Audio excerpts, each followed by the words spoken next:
Episode 12 की starting में हम लोग देखते हैं कि जब वू शाओ अपने फादर के पास जाता है तो उसके फादर उससे पूछते हैं कि हमारा बिजनेस कैसा चल रहा है, जिस पे वू शाओ कहता है कि ठीक चल रहा है। तभी उसके फादर उसे कुछ नहीं कहते और वो अपने फादर से पूछता है कि फादर, आपने मुझे कुछ क्यों नहीं कहा कि मैंने अब से 25 गुना ज़्यादा रेट पे सिल्क को ख़रीदा है। जिसके उसके फादर कहते हैं कि अगर हमारे पास हमें प्रॉफिट है, हमारे पास बहुत ज़्यादा पैसा है, इसलिए मुझे कुछ फ़िक्र नहीं है और मुझे तुम पे भरोसा है कि तुम कुछ गलत नहीं करोगे। और वो ये सब कह के वहाँ से चले जाते हैं। और फिर हम यहीं पे नेक्स्ट सीन पे देखते हैं कि हम लोग देखते हैं कि सभी सिल्क मर्चेंट्स एक जगह पर बैठकर बात कर रहे होते हैं और जिससे निंगये ने अभी सिल्क को बाय किया हुआ होता है वो भी उनके साथ होता है और वो उन्हें बताता है कि मास्टर निंगये ने मुझसे सिल्क को ख़रीदा है और उन्होंने मुझसे 10 गुना ज़्यादा दाम दिए हैं ओरिजिनल प्राइस के। और कहता है कि अब जैसे कि सिल्क का दाम बढ़ रहा है तो हमें कुछ ना कुछ तो सोचना ही होगा। तभी वहाँ पे उसका एक सर्वेंट आता है और बताता है कि एक दूसरे क्लॉथ स्टोर से मास्टर वू ने 3500 पेंस में उसका सिल्क ख़रीदा है। जिसकी बात सुन के वो सब हैरान हो जाते हैं और कहते हैं कि ये नहीं हो सकता और कहते हैं कि वो तो सिर्फ एक मामूली क्लॉथ स्टोर वाला है और उससे मास्टर वू ने इतने ज़्यादा पैसे दे के करा वो सिल्क ख़रीद लिया है। तभी वो सब कहते हैं कि चलो हम अभी मास्टर वू के पास जाते हैं और हम देखते हैं कि वे वो क्लॉथ स्टोर में जाके शोर मचाने लग जाते हैं। फिर यही बात जाके उसका वू का सर्वेंट वू शाओ को बताता है कि मास्टर आपसे मिलने के लिए बहुत सारे सिल्क मर्चेंट्स आए हैं। जिस पे वो उनसे मिलने के लिए जाता है और वो सब उससे अपना कॉन्ट्रैक्ट टर्मिनेट करने के लिए कहते हैं कि हमें आपसे कॉन्ट्रैक्ट नहीं करना, या तो आप हमें भी उतना ही पैसा दीजिए जितना आपने उसे दिया है, क्योंकि सिल्क का दाम बहुत ज़्यादा चल रहा है, नहीं तो हमारा जो प्रॉफिट आपको होगा उस ट्रेजिडी में उसका 50% हमें दीजिए। जिस पे वो वू शाओ कहता है ठीक है, मैं तुम्हें 25 गुना ज़्यादा पैसा दे दूँगा। और कहता है कि अगर तुम में से किसी ने ये भूल कर भी सोचा कि तुम मुझसे कॉन्ट्रैक्ट को टर्मिनेट करके निंगे के साथ कॉन्ट्रैक्ट करोगे तो मैं तुम्हारी खाल उतार दूँगा। और वो कहता है कि जाओ, मैं तुम्हें तुम्हारा पैसा दे दूँगा। और तभी हम देखते हैं कि वू शाओ अपना सारा अकाउंट बुक चेक करता है कि उसके पास कितनी मनी है। तभी वो जब अकाउंट बुक देखता है तो कहता है कि इसमें तो बहुत ही कम पैसे हैं।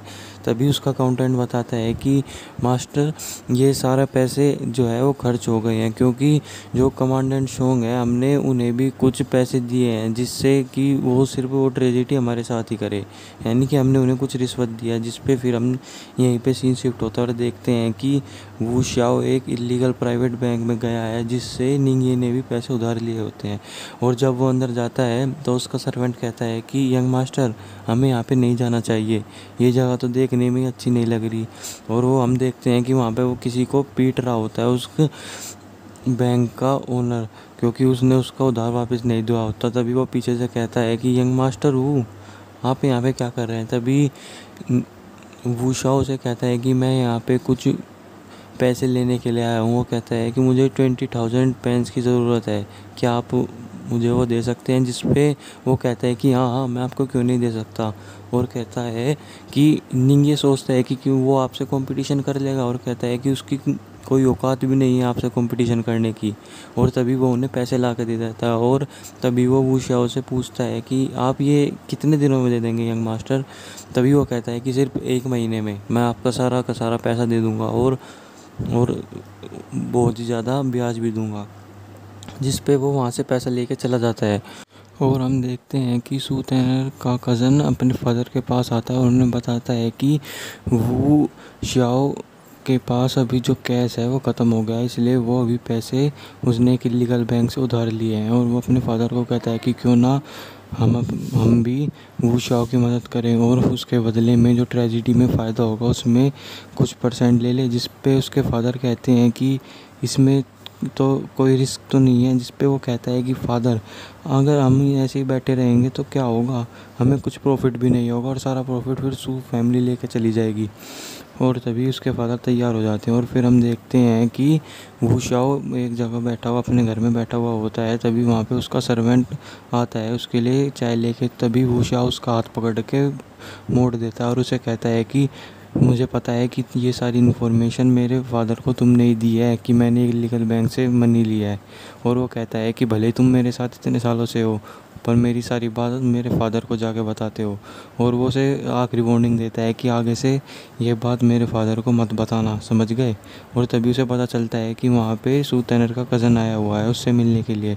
तो वो उससे मिलने के लिए जाता है और सू तैनर का कज़न उसके लिए, वुशाओ के लिए कुछ गिफ्ट भी लाया हुआ होता है और उससे बात करता है कि मैं आपको कुछ मनी ऑफ़र देता हूँ कि आप जितना हो सके उतना सेल खरीदिए और निंगे को पिछाड़ दीजिए, और हमें दिखा देंगे कि निंगे को कि निंगे हमसे ज़्यादा बड़ा नहीं है।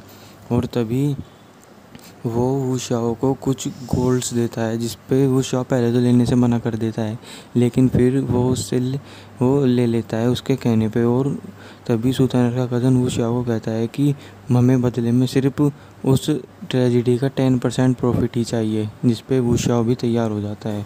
और फिर वो उसे कहता है कि चलिए इसी बात के लिए आज हम ड्रिंक करते हैं। तो वे ड्रिंक कर देते हैं और फिर यहीं पे सीन शिफ्ट होता है और हमें देखते हैं कि जैनिंग और लियन, मतलब जो लड़ाई हो रही होती है उसमें जैन हार जाता है, उसकी सारी आर्मी हार जाती है और लियनिंग को दूसरे देश के लोगों कब्जा कर लेते हैं। और ये बात फिर वहाँ के एम्परर यानी कि वू डायनेस्टी के एम्परर को पता लगता है, जिस पे वो बहुत ही हैरान होते हैं और कहते हैं कि ये अच्छा नहीं हुआ। और वो तभी कहते हैं कि लेफ़्ट प्राइम मिनिस्टर कहाँ पे है। तभी उनका सर्वेंट बताता है कि लेफ़्ट प्राइम मिनिस्टर तो जैनिंग शहर के लिए गए हैं। तभी वो सोचते हैं कि जैनिंग शहर, और यहीं पे सीन शिफ्ट होता है और हम देखते हैं कि लेफ़्ट प्राइम मिनिस्टर अपने घोड़े पे भागते हुए जाते हैं और वो मास्टर किन के मैंशन में जाते हैं, जहाँ उनके सैनिक उन्हें अंदर नहीं जाने देते। और कहते हैं, तभी लेफ़्ट प्राइम मिनिस्टर कहते हैं कि मैं वू डायनेस्टी का लेफ़्ट प्राइम मिनिस्टर हूँ, अगर तुमने मुझे अंदर नहीं जाने दिया तो मैं तुम्हें यही ख़त्म कर दूँगा। जिस पे वो उसके सैनिक डर जाते हैं और उसे अंदर जाने देते हैं। और हम देखते हैं कि वहाँ पे राइट प्राइम मिनिस्टर बैठे हुए होते हैं। तभी लेफ़्ट प्राइम मिनिस्टर वहाँ पे जाके कहते हैं कि मास्टर किन आप यहाँ पे क्या कर रहे हैं। तभी मास्टर किन को देख के कहते हैं, अरे आप यहाँ पे क्या कर रहे हैं। तभी वो बताता है कि मास्टर जो कि जैन है वो लड़ाई हार चुका है और लियांग को कब्ज़े में ले लिया गया है, जिस पे वो उन्हें कहता है कि आपको अभी के अभी मेरे साथ कैपिटल सिटी चलना होगा। जिस पे मास्टर किन कहते हैं कि अभी नहीं, अभी मैं यहीं पे हूँ। जिस पे लेफ़्ट प्राइम मिनिस्टर कहते हैं कि आपने पिछले 5 सालों से यही इंतज़ार किया है कि कब जैनिंग कि ये लड़ाई ख़त्म हो और आप अदर जो भी नॉर्थ स्टेट्स हैं उन सब पर अपना कब्ज़ा कर सके, जो भी हमसे छीन ले गए थे। जिस पे वो उसे कुछ नहीं कहते और उसे कहते हैं कि आ जाओ यहाँ पे बैठ के मेरे साथ ये करो। जिस पे लेफ़्ट प्राइम मिनिस्टर वहाँ पे आके बैठ जाते हैं। और जब वो देखते हैं कि राइट प्राइम मिनिस्टर को तो कोई टेंशन ही नहीं है, वो आराम से खा रहे हैं, तभी वो उनसे कहते हैं कि आप इतनी बड़ी बात होने के बावजूद भी इतने आराम से कैसे खा सकते हैं। जिस पे राइट प्राइम मिनिस्टर कहते हैं कि तुम फिक्र मत करो। और वो कहते हैं कि मुझे अभी एक आदमी से मिलना है। और वो कहते हैं कि अगर वो आदमी हमारे साथ हुआ तो वो बहुत ही ज़्यादा समझदार है और उसमें बहुत ज़्यादा दिमाग है। और बताते हैं कि वो भले ही चाहे एक मेट्रो के हस्बैंड क्यों ना हो। जिस पे लेफ़्ट प्राइम मिनिस्टर कहते हैं कि आप किसी ऐसे आदमी से क्यों मिलना चाहते हैं। और तभी राइट प्राइम मिनिस्टर उन्हें कहते हैं कि मास्टर किन कहते हैं कि उन्हें कि आप पहले इस चीज़ को टेस्ट कीजिए, ये प्रिजर्व्ड एग से बना हुआ है। तभी वो कहते हैं प्रिजर्व्ड एग वो क्या चीज़ है।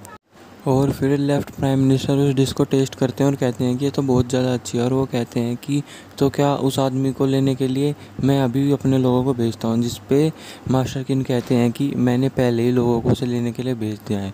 और हम देखते हैं कि यहाँ पे निंगे अपने सभी दोस्तों के साथ ज़ू रेस्टोरेंट में खाना खा रहा होता है और पार्टी कर रहा होता है।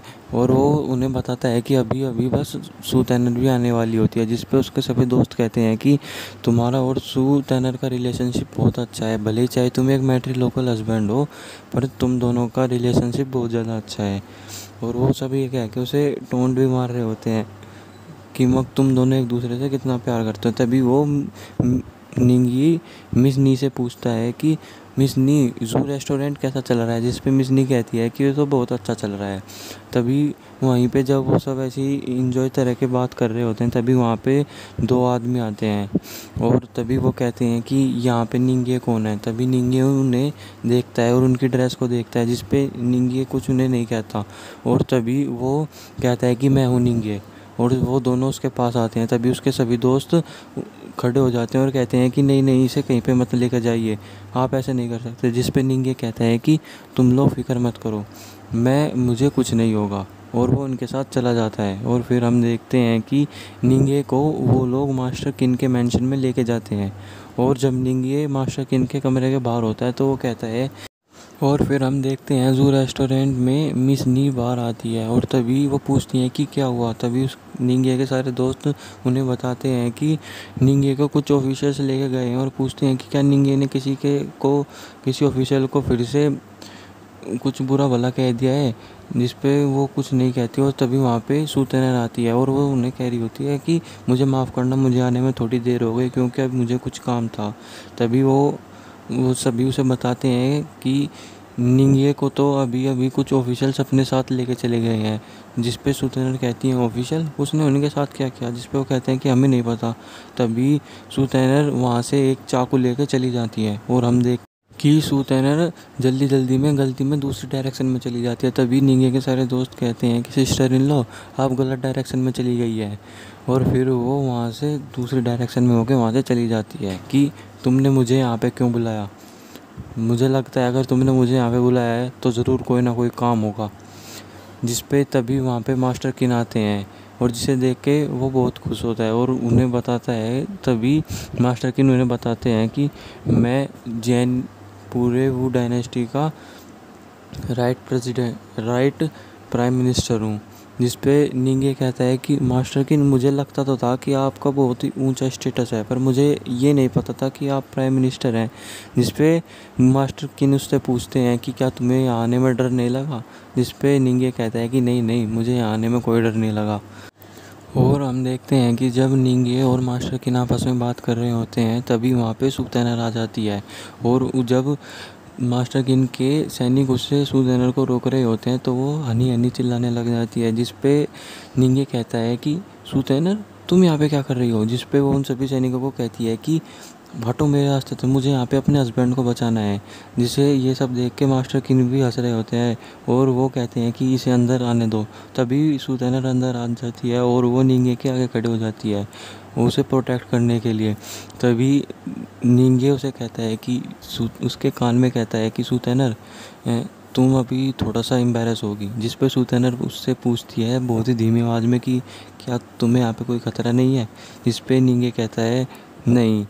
तभी वो उसे बताता है कि ये मास्टर किन है और वो मास्टर किन को बताता है कि मास्टर किन ये सूतैनर है। और वो सूतैनर को बताते हैं कि ये यहाँ के राइट प्राइम मिनिस्टर हैं। जिसकी बात सुन के तो सूतैनर हैरान हो जाती है और उनसे माफ़ी मांगने लग जाती है। तभी मास्टर किन कहते हैं कि निंग ये तुम्हारे बारे में पूरे दिन बात करता रहता है और वो इसी तरीके से हंसी मजाक हो रहे होते हैं। तभी सूतैनर वहाँ से उन्हें बो कर रही होती है, यानी कि नमस्ते कर रही होती है। तभी उसके हाथ से चाकू नीचे गिर जाता है जिसे देख के निंगे और मास्टर किन हैरान हो जाते हैं। और तभी वहाँ पे उसके सैनिक तलवार निकाल के आ जाते हैं। जिस पे सूतैनर उन्हें कहती है कि नहीं नहीं नहीं, ऐसा यहाँ पे कुछ नहीं है, मैं तो ये सिर्फ यहाँ पे गलती से मेरे साथ आ गया। तभी वो चाकू को उठाती है और निंगे को कहती है कि डियर, मैंने तुम्हारे लिए घर पे फ्रूट काटे हुए थे और मैं ये सब गलती से तो यहाँ पे लेके आ गई। और वो वहाँ से जाने लगती है और वो जब वहाँ से नीचे आराम आराम से आती है तभी वो फिर से गलत डायरेक्शन में चली जाती है और वो फिर अपने सर पे हाथ मारती है और फिर वहाँ से तेज़ी से ठीक डायरेक्शन में भाग जाती है। और फिर हम देखते हैं कि और जिस पे फिर वो उसे अपने साथ चाय पीने के लिए ले जाते हैं और वो उससे बात करते हैं कि तुम्हें पता है कि जैनिंग और लियान जो वॉर हो रहा था उसका क्या रिजल्ट रहा? जिस पे वो कहता है कि जहाँ तक मुझे पता है कि लियांग को कैप्चर कर लिया गया है। जिस पे वो मास्टर किन कहते हैं कि हाँ तुम एकदम सही हो और अब मुझे वापस से कैपिटल सिटी जाना होगा क्योंकि मुझे वहाँ से बुलावा आया है। और वो उसे अपनी स्टोरी बताते हैं कि जब जैन के बीच में वॉर हो रही होती है तब वहाँ पे मास्टर किन उस पूरी की सेना का नेतृत्व कर रहे होते हैं और वो वहाँ पे जब देखते हैं कि उनके पास तो थोड़ी ही सेना बची है और वो बताते हैं कि लियांग के साथ कुछ मिनिस्टर्स ने बात कर ली थी कि वो कोई भी लड़ाई नहीं करेगा और उनके साथ हमारी ट्रेजिडी होगी। और वहाँ पे वो लड़ाई करते हैं जहाँ पे उनके सारे सैनिक बहुत बुरी तरीके से मर जाते हैं। और ये सब देख के मुझे अच्छा नहीं लगता और मैं वहाँ से चला आता हूँ। जिसकी ये बात सुन के निंगे कहता है कि मुझे नहीं पता था कि आपके पीछे इतना दर्द भरा पास्ट है। और तभी मास्टर की निंगे को कहते हैं कि जैसे कि मुझे वहाँ पे बुलाया गया है कैपिटल सिटी में, तो वो निंगे को कहते हैं कि क्या तुम एक मिनिस्टर बनना चाहोगे। जिस पे निंगे कहता है कि मिनिस्टर। तभी वो मास्टर किन कहते हैं कि हाँ, तुम बहुत समझदार हो, तुम बहुत टैलेंटेड हो और तुम्हें एक ऐसी पोस्ट तो मिलनी चाहिए जिससे तुम पूरे देश का भला कर सको। जिस पे निंग उठता है और कहता है कि मास्टर किन, मैं आपको बहुत बहुत धन्यवाद करता हूँ कि आपने मुझे ये प्रस्ताव दिया, लेकिन मैं इसे नहीं ले सकता। वो कहता है कि मुझे जिस तरीके से आपको अपने पूरे देश से प्यार है, आपको अपने किंगडम के लिए आप कुछ भी कर लेंगे, उसी तरीके से मुझे अपने दोस्तों के पास जो मेरे लोग मेरे करीब है और अपनी फैमिली और अपनी वाइफ से मुझे प्यार है। और मैं सिर्फ एक ऑर्डिनरी बिजनेसमैन हूँ, मैं आपके इन किसी काम में कोई मदद नहीं कर सकता हूँ। जिस पे मास्टर किन कहते हैं कि तुम ऑर्डिनरी नहीं हो, तुम बहुत टैलेंटेड हो, तुम आम आदमी से बहुत ज़्यादा समझदार हो, भले ही तुम एक बिजनेसमैन ही क्यों ना हो। जिस पे निंगे उनकी बात नहीं मानता और उन्हें कहता है कि मास्टर किन, मैं आपका इस पे ये प्रस्ताव नहीं ले सकता, मुझे लगता है कि आपको गुस्सा नहीं आया होगा। जिस पे मास्टर किन कहते हैं कि हाँ, ये तुम्हारा पर्सनल है। और उसे कहते हैं कि अगर तुम्हें कभी भी इस चीज़ पे कोई भी रिग्रेट हो और तुम अब कोई मिनिस्टर या कुछ भी कोटे का पद चाहते हो तो तुम वहाँ पे आ सकते हो, क्योंकि मुझे तुम्हारी ज़रूरत ज़रूर पड़ेगी। तभी मास्टर किन कहते हैं उससे कि मैं यहाँ से जा रहा हूँ। और हम देखते हैं कि जब मास्टर किन वहाँ से जा रहे होते हैं तो वो निंगे को एक चीज़ देते हैं और कहते हैं कि अगर तुम्हें भविष्य में कभी भी किसी चीज़ की ज़रूरत हो या तुम किसी मुसीबत में पड़ जाओ तो इसे दिखा के तुम मुझसे मिल सकते हो। और वो फिर वहाँ से चले जाते हैं। तभी निंगे उसे देखता है तो उसमें एक नाइफ होता है जिस पे किन लिखा हुआ होता है। तभी मास्टर किन और लेफ्ट प्राइम मिनिस्टर उसे रथ में बैठे हुए देखते हैं और तभी लेफ्ट प्राइम मिनिस्टर पूछते हैं कि क्या ये वही मेट्रो के हस्बैंड है। जिस पे वो कहते हैं कि हाँ, और तुम्हें यकीन नहीं होगा लेकिन तुम्हें आगे फ्यूचर में इसकी ज़रूरत ज़रूर पड़ेगी और तब तुम्हें इसे यहाँ पर लेके आना है कैपिटल सिटी में। और तभी यहीं पे सीन शिफ्ट होता है और हम देखते हैं कि निंगे उसी चाकू से जो मास्टर किन ने उसे दिया है उससे कुछ फ्रूट छील रहा होता है। तभी उसके पास सूतन आती है और उसे कहती है कि तूने मुझे क्यों नहीं बताया कि तुम्हारे वो दोस्त मास्टर किन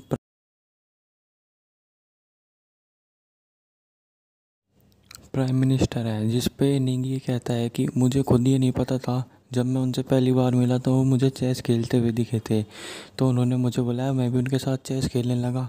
पर मुझे सच में ही नहीं पता था, मुझे भी आज ही पता चला है कि वो पूरी वू डायनेस्टी के राइट प्राइम मिनिस्टर है। जिस पे फिर निंगे सुतैनर को कहता है कि तुम आज वहाँ पे मुझे बचाने के लिए आ गई थी वो चाकू लेके, क्योंकि तुम्हें मेरी चिंता है। जिस पे सुतैनर कहती है कि नहीं, मुझे तुम्हारी कोई चिंता नहीं है, मुझे लगा कि तुम मेरी फैमिली को वहाँ पे एम्बेरस करोगे इसलिए मैं वहाँ पे ये लेके आ गई थी। जिस पे निंगे कहता है कि सच में तुम्हें सिर्फ ये फिक्र थी कि मैं तुम्हारी फैमिली को एम्बेरस करूँगा। जिस पे सुतैनर अपना मुंह छुपा लेती है। और फिर हम देखते हैं कि निंगे उससे कहता है मुझे लगता है कि अब तुम्हें डर नहीं लगता तो मुझे अब अपने कमरे में चला जाना चाहिए। जिस पे सुतैनर कहती है तुम्हारी मर्जी। जिस पे निंगे अपना कपड़ा उठा कर चलने लगता है और उससे कह रहा होता है कि मैं जा रहा हूँ। और यही बात वो 2-3 बार कहता है लेकिन सुतैनर उसका कोई भी रिप्लाई नहीं देती। और नेक्स्ट सीन में हमें दिखाया जाता है कि सूतैनर का कज़न अपने फादर को आकर दिखाता है कि वो शाओ ने हमसे पैसे ले लिए हैं और ये रहा इसका प्रूफ। और कहता है कि अब हम ज़रूर निंगे से बहुत ज़्यादा अमीर हो जाएंगे। और वो दोनों इसी बात पे हंसते हैं और फिर तभी तो वो वहाँ से चला जाता है। और फिर हम नेक्स्ट सीन में देखते हैं कि निंगे खाना लेकर जा रहा होता है और हम देखते हैं कि वो एक घर में जाता है, वो उसी घर में जाता है जिस पे उसने उस असेसियन को छुपाया हुआ होता है। तभी वो असेसियन उस पर हमला कर देती है तो वो कहता है कि ये मैं हूँ, जिस पे वो उसे छोड़ देती है। और तभी वो निंगे उसके लिए खाना रख देता है और असेसियन से कहता है कि मिस, आप ये यहाँ पे क्या कर रही हैं। और उससे कहता है कि मिस, आपने ये कुंफू कहाँ से सीखा, आपको ये कुंफू सीखने की क्या वजह थी, और आप कमांडेंट सोंग का पीछा क्यों कर रही है। जिस पे उस पर बहुत सारे सवाल पूछता है और कहता है कि क्या आपके फादर ने आपको इस काम के लिए सपोर्ट किया था, या आपकी मदर ने आपको इस काम के लिए सपोर्ट किया था। और वो उससे भी पूछ लेता है कि क्या आप किसी से शादी करने के लिए कर रही है, जिस पे असेशन को गुस्सा आ जाता है। जिस पे फिंडिंग ये कहता है कि नहीं नहीं, ये मेरी गलती है, मैं एक बहुत ही बेकार इंसान हूँ। तभी वो उससे कहता है कि ठीक है, आप नहीं बताना चाहती। तभी वो असैसिन उसे बता देती है कि मैंने कमांडेंट सोंग का पीछा इसलिए कर रही हूँ क्योंकि वो उसने बहुत सारी लड़कियों का रेप किया है, और मैंने कुंफू सिर्फ जस्टिस के लिए सीखा था ताकि मैं लोगों से बदला ले सकूँ। और जब मुझे पता लगा कि इस सोंग ने ये सब किया है तो मैं इसे कैसे न छोड़ देती। जिस पे निंगे कहता है कि हाँ, मुझे ये तो फ़र्क नहीं पड़ा कि आप सोंग को पीछा क्यों कर रहा है, पर मुझे इससे फ़र्क पड़ा कि आपने इतनी सारी बात सिर्फ बिना सांस लिए कैसे कह दी। जिस पे हीरोइन उसे वो कुछ नहीं कहती और वो अंदर जाने लगती है। तभी जिस पे निंगे उनसे कहता है कि क्या आप मुझे भी कुंफू सिखा सकती है। तभी वो कहती है कि कुंफू सीखने वाले वो इतना नहीं बोला करते। जिस पे निंगे उसे कुछ नहीं कहता और वो कहता है कि आप अपना खाना खा लीजिएगा, मैं अभी यहाँ से जा रहा हूँ। और फिर हम नेक्स्ट सीन में देखते हैं कि वू किंगडम यानी कि वू डायनेस्टी की कैपिटल सिटी में राजा के वहाँ पे सभा हो रही होती है, और वो सब बता रहे होते हैं कि अगर हमने जियांग में अभी अपनी सारी आर्मी को छोड़ा तो हमें 3 साल के लिए जो टैक्स होगा वो 3 गुना ज़्यादा हो जाएगा। जिस पे वो सब कहते हैं कि हिज मैजेस्टी कुछ फ़ैसला कीजिए। जिस पे मैजेस्टी सोच ही रहे होते हैं कि क्या करूं, और वो तभी अपने एक सर्वेंट से पूछता है कि मिनिस्टर ही कहाँ पे है। जिस पे उसका सर्वेंट बताता है कि मिनिस्टर ही की तबीयत ख़राब हो गई है और वो अपने ही मैंसन में है। जिस पे मैजेस्टी कहते हैं कि क्या उन्हें राज्यवैद्य से जांच करवाए। जिस पे वो कहता है कि उन्होंने किसी को भी वहाँ आने के लिए मना किया है, और कहता है कि उन्होंने राजवैद्य को भी आने के लिए मना किया है। तभी वो उठ के वहाँ से जाने लगते हैं मिनिस्टर ही से मिलने के लिए। तभी वहाँ पे प्राइम मिनिस्टर किन और लेफ्ट प्राइम मिनिस्टर आ जाते हैं, जिसे देख के मैजेस्टी कहते हैं कि प्राइम मिनिस्टर किन आप यहाँ पे वापस आ गए। जिस पे वो कहते हैं कि मुझे उम्मीद है कि आपने मुझे यहाँ पे किसी काम की वजह से ही बुलाया होगा। जिस पे मैजेस्टी कहते हैं कि आपको पता ही है कि जैन और लियन में लियन पे कब्जा हो गया है। तभी वो उनसे पूछता है कि मैं अभी मिनिस्टर ही से मिलने के लिए जा रहा था। जिस पे प्राइम मिनिस्टर कहते हैं कि मिनिस्टर ही अभी ओल्ड हो चुके हैं और वो अपने रिटायरमेंट के बाद अपनी अच्छी ज़िंदगी जिएंगे। तभी मैजेस्टी कहते हैं कि ठीक है, अब अगर आप यहाँ पे आ गए हैं तो मैं उनसे मिलने के लिए नहीं जाता और आपसे इस बारे में बात करता हूँ। जिस पे मिनिस्टर किन उनसे कहते हैं कि आपको अभी के अभी सारी आर्मी नॉर्थ के लिए छोड़ देनी चाहिए। जिस पे वो मैजेस्टी उनसे कहते हैं कि क्या तुम्हें पक्का यकीन है कि अगर मैं अपनी सारी आर्मी वहाँ पे भेज दूँ तो हम जीतेंगे। जिस पे मास्टर किन कहते हैं कि 60% चांस है कि हम जीतेंगे। और वो उसे कहता है कि मेरे पास एक कॉन्फिडेंशियल लेटर है। जिस पे वो लेटर हिज मैजेस्टी को दिखाते हैं, तो हिज मैजेस्टी उस लेटर को देख के हैरान हो जाते हैं और वो तब वही उनसे पूछते हैं कि आपके पास ये लेटर कहाँ से आया। जिस पे मास्टर किन उसे बताते हैं कि ये लेटर मुझे पहले वाले मैजेस्टी ने दिया था और उन्होंने कहा था जब सही वक्त आए तो तुम्हें ये काम करना है। और तभी यहीं पे एपिसोड 12 की एक्सप्लेनेशन यहीं पे ख़त्म हो जाती है। Thank you guys.